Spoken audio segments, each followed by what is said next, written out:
Bueno, buenas noches. Venimos a hablar un poco sobre un problema de simplex y dual, en este caso una aplicación a un problema ecológico. Mi compañero Brian Steven Valderrama y mi persona, Gabriel Mojica. Siguiente diapositiva. Listo. Entonces empecemos con una pequeña introducción. La Ujú. cuenca del río Cauca, que atraviesa 5 departamentos y abastece de agua y servicios ecosistemas a más de 10 millones de personas, ha perdido más del 85% de su cobertura boscosa ribereña original. El reto de restaurar ecológicamente el río Cauca ha sido cosa a nivel nacional. Y no solamente el río Cauca, sino muchos ecosistemas a lo largo de todo el país. Entonces, el reto no solamente llega a ser ecológico, de solamente restauración, sino también un problema de asignación de de recursos muy escasos y de implementación de, de poca, pocas personas para implementarlo. Entonces, nosotros lo que queremos con este proyecto es hacer dos experimentos. Un experimento enfocado en esta problemática y uno secundario que es más como un problema matemático que nosotros quisimos exponer, que quisimos ahondar en ello. Entonces, estos dos experimentos son, primero, optimización ecológica mediante programación lineal. Entonces, queremos determinar un plan de restauración de menor costo e identificar las prioridades ecológicas mediante los precios sombra. Entonces, esto va a ser nuestro primer experimento relacionado a lo anteriormente expuesto del río Cauca, el minimizar los costos para poder cumplir eh, medidas mínimas de restauración y de implementación. Y el segundo experimento va a ser una comparación computacional entre el primal y el dual. Entonces, vamos a evaluar si ciertas predicciones teóricas de un artículo en el cual se investigó, predicciones teóricas sobre el simplex, si cumplen con problemas reales y problemas resueltos de forma computacional. Para el experimento uno, lo que se consideró el modelo matemático, lo que se busca plantear, van a ser, o sea, propone instaurar o recuperar, en este caso lo que pone el paper, que son cuatro ecosistemas, o sea, cuatro ecosistemas principales que van a ayudar a la restauración de la cuenca del río Cauca, ¿cierto? Entonces de aquí obtenemos las variables XJ, donde cada una de las variables pues va a representar el número de hectáreas que se deben restaurar eh, por cada ecosistema. ¿Estamos de acuerdo? Entonces, X1, como vemos acá, va a ser el número de hectáreas de bosque ribereño. X2 va a ser el número de hectáreas de humedales. X3 va a ser el número de hectáreas de bosque seco. Y X4 va a ser el número de hectáreas de los corredores ecológicos.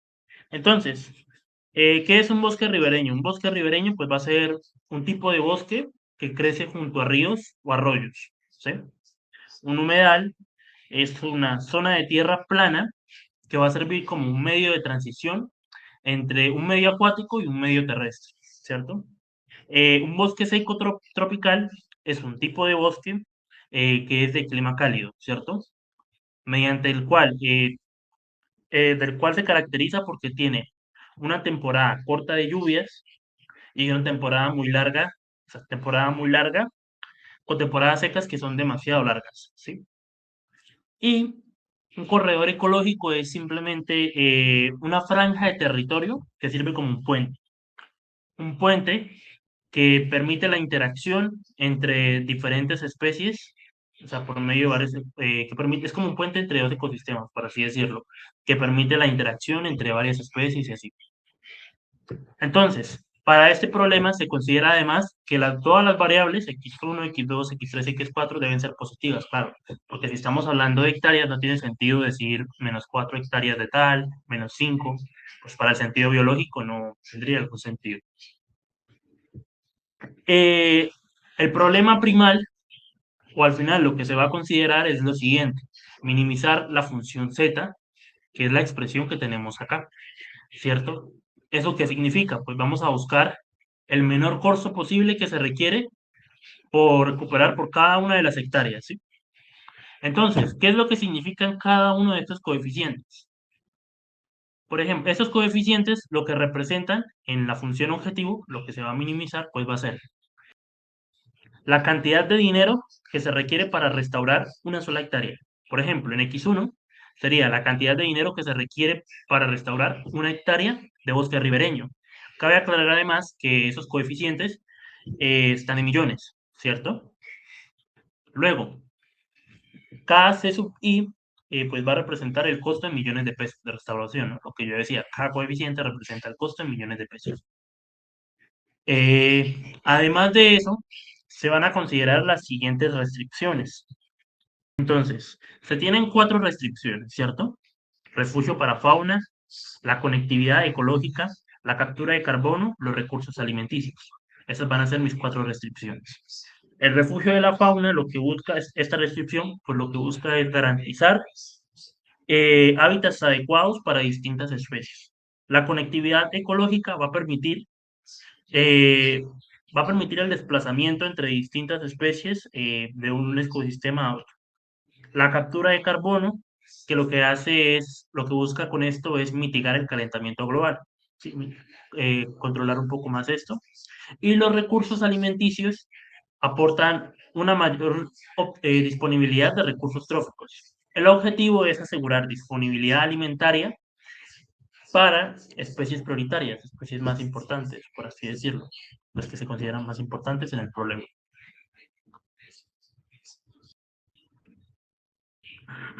Ahora tenemos el problema dual. Entonces, el problema dual, pues como vemos acá, como el problema primal es mínimo, el problema dual va a ser maximizar. Cada una de esas variables, pues lo que nos va a decir es, representa, está asociada a una restricción del problema primal, ¿sí? Y además de eso, lo que vamos a buscar acá, en lugar de minimizar el costo, como lo hacíamos en el primal, el valor que va a buscar es maximizar el valor asociado a los recursos o metas ecológicas, por así decirlo, ¿cierto? Entonces, de aquí tenemos 4 restricciones también, de las cuales, pues, en el problema primal teníamos que van a ser mayores o iguales, acá van a ser menores o iguales, ¿sí? Eso es por, bueno, la transpuesta, todo lo que se hace, y pues, por notar la teoría.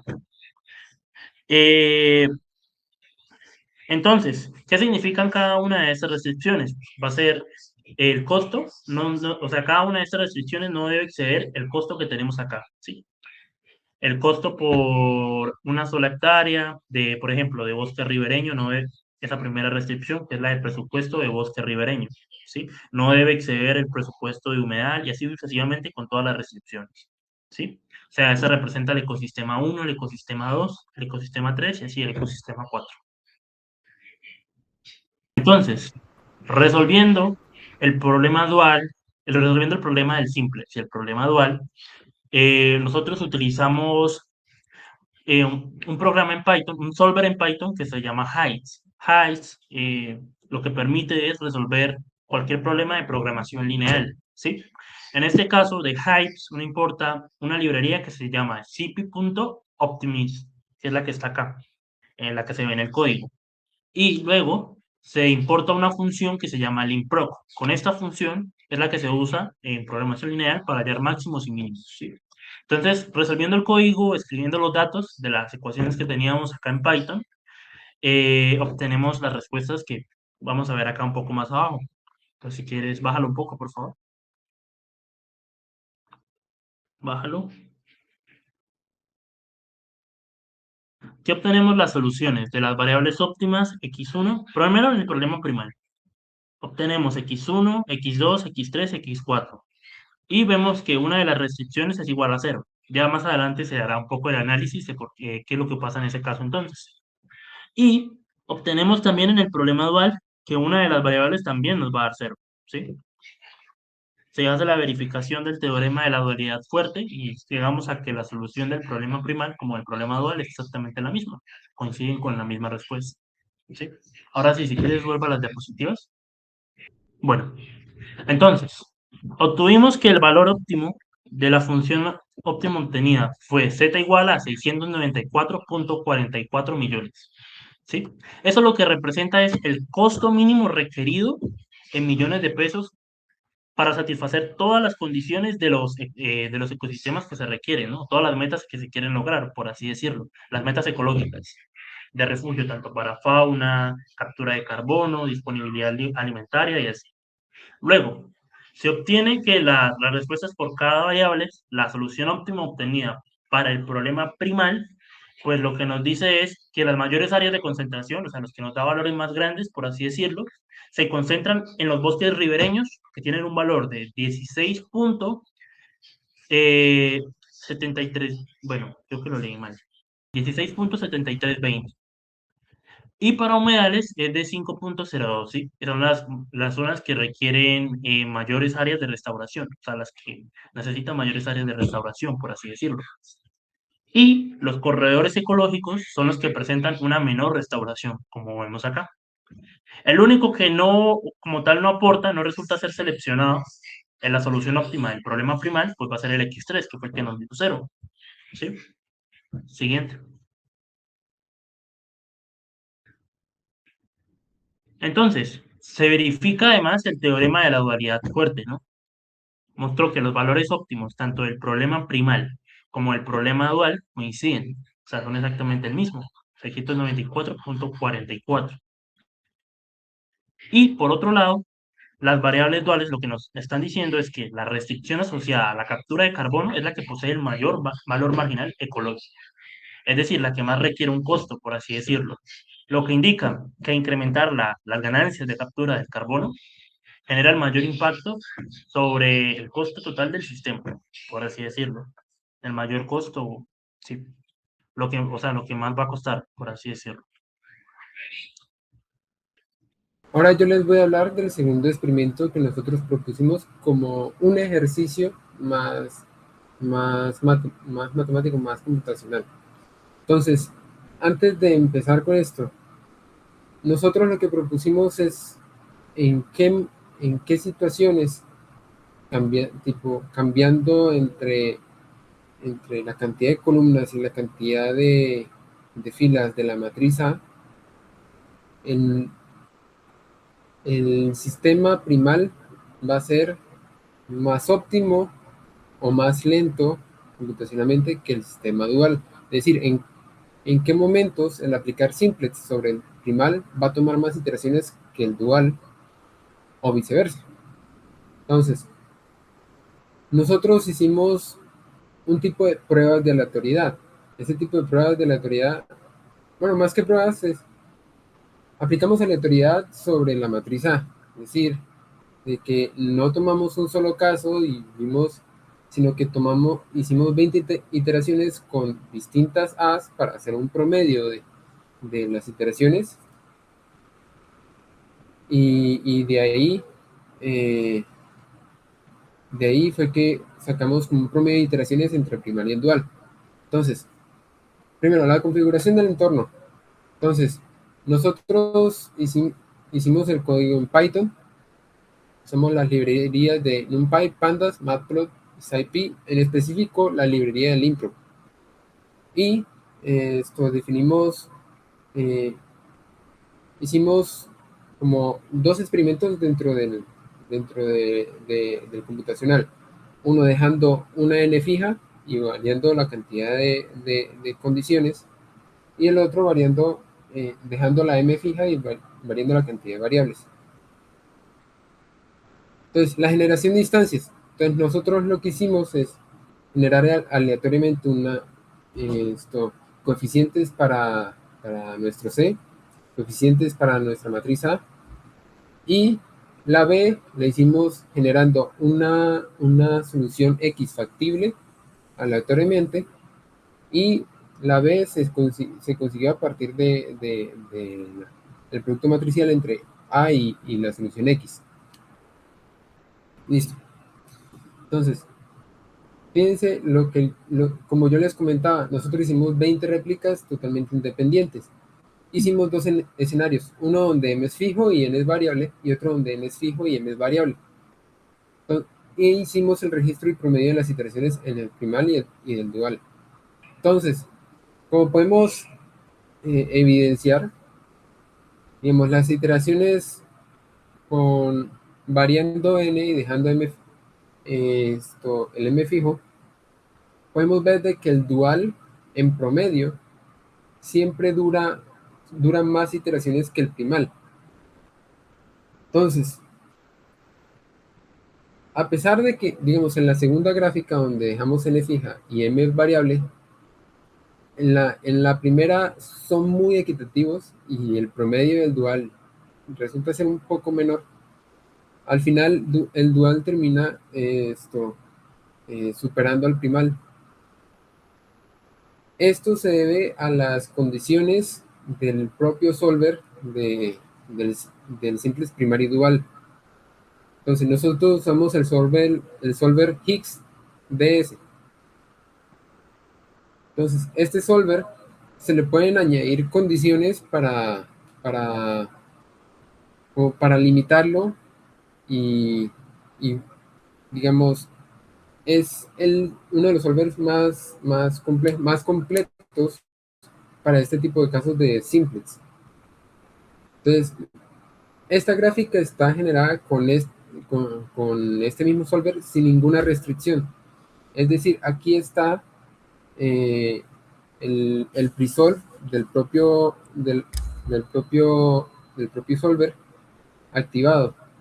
Por eso es que en las primeras iteraciones, digamos, en la parte más cercana a cero de la variación de n y de m, se ve que a veces las iteraciones son menores a 1, porque el presolve está activado y puede que elija una B de primeras que sea factible y que sea la solución del problema.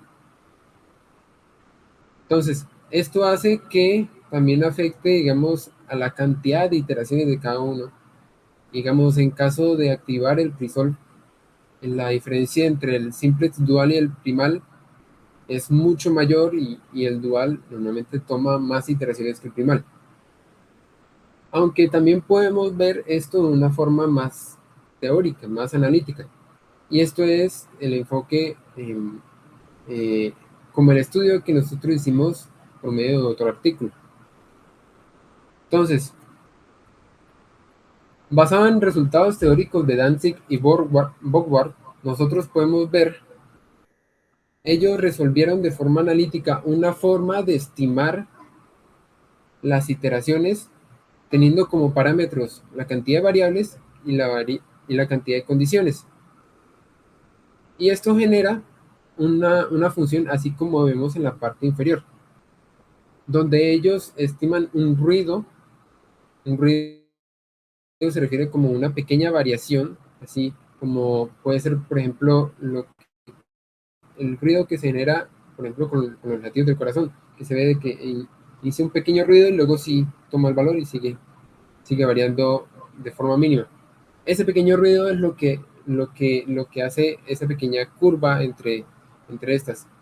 Y aquí sí se puede evidenciar casos concretos donde el primal y el dual, donde sí hay una diferencia real entre qué condiciones hay para el primal y qué condiciones hay para el dual, para que uno sea más eficiente que el otro. Computacionalmente pudimos ver de que el modelo primal fue mucho más eficiente que el dual en la gran mayoría de escenarios evaluados. Y también dentro de las fórmulas que se enunciaban en la estimación analítica, se estimaba que la cantidad de iteraciones computacionalmente iba a estar entre m y 3m, y que la forma de convergencia de estas hacia el valor iba a ser de m a la 1/3 por n a la 2/3. Entonces, el número de iteraciones observado fue considerablemente menor al estimado teóricamente. Primeramente, se evidenció en el problema primal que la captura de carbono es una de las restricciones que tiene mayor costo, por así decirlo, la más crítica, ¿cierto? La que va a tener el menor costo, la restricción que tiene el menor costo en este caso, pues va a ser el plan de restauración, ¿cierto? A mí se me olvidó mencionarlo, pero una de las restricciones resulta que cuando uno mira para ver si las restricciones están activas o no, o sea, en el modelo primal, creo que era, se evidencia que hay tres restricciones que están activas. Hay una que no lo está, ¿sí? ¿Cuáles son esas tres? La conectividad, la captura de carbono y los recursos alimenticios, ¿sí? Estas restricciones van a ser limitantes en el modelo y van a condicionar en este caso la solución, ¿sí? La única que en este caso pues va a presentar eh, una variable de holgura, por así decirlo, que excede la restricción, por así decirlo, va a ser la restricción de refugio para fauna, ¿sí? Entonces, eso es lo que nos está diciendo que es, a priori, que el sistema genera más refugio económico de lo estrictamente necesario, ¿cierto? ¿Eso por qué? Porque el valor obtenido en esa restricción, cuando yo reemplazo las variables, pues va a superar el mínimo, ¿cierto?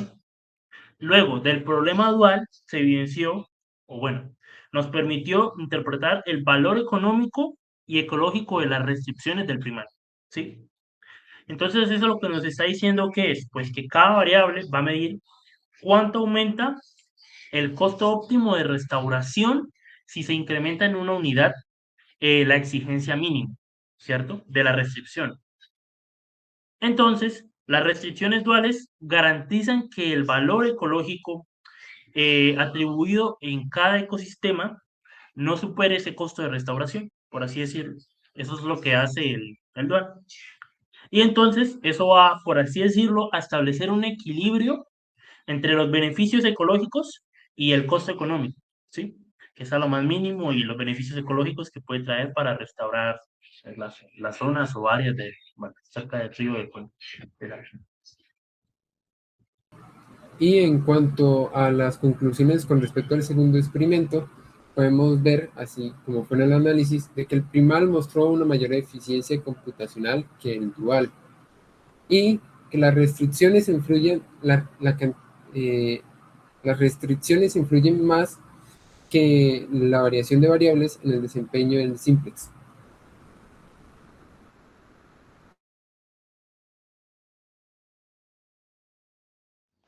Además, como una aclaración, se podría decir que el segundo experimento se puede aplicar también al problema ecológico de restauración, debido a que no en todo momento se tiene la misma disponibilidad de recursos.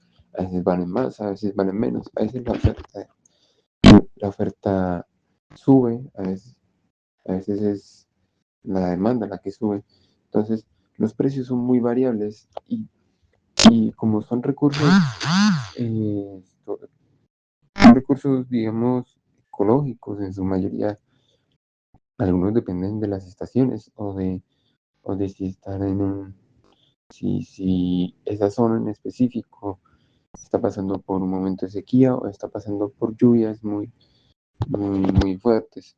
Entonces, el hecho de aleatorizar, digamos, en ese momento el valor de aporte que tiene cada variable o, o, o variar el precio que cuesta restaurar una hectárea, muestra que también se puede aplicar como ese tipo de variabilidad de los recursos, variabilidad de la disponibilidad en sí, de estos y del precio. Eso sería todo para la exposición. Nosotros dejamos los códigos, bueno, el repositorio de GitHub aquí en este código QR, pues si quieren revisarlo. En este momento, o sea, hoy 29 de 31. mayo, GitHub está caído, no sabemos si el día de mañana esté disponible ya, pero si acaso ese es el código de GitHub, cualquier inconveniente con que se vean los códigos, nos pueden avisar y ahí se puede compartir. También está en el artículo. El link del repositorio también está en el artículo. Muchas gracias. Listo.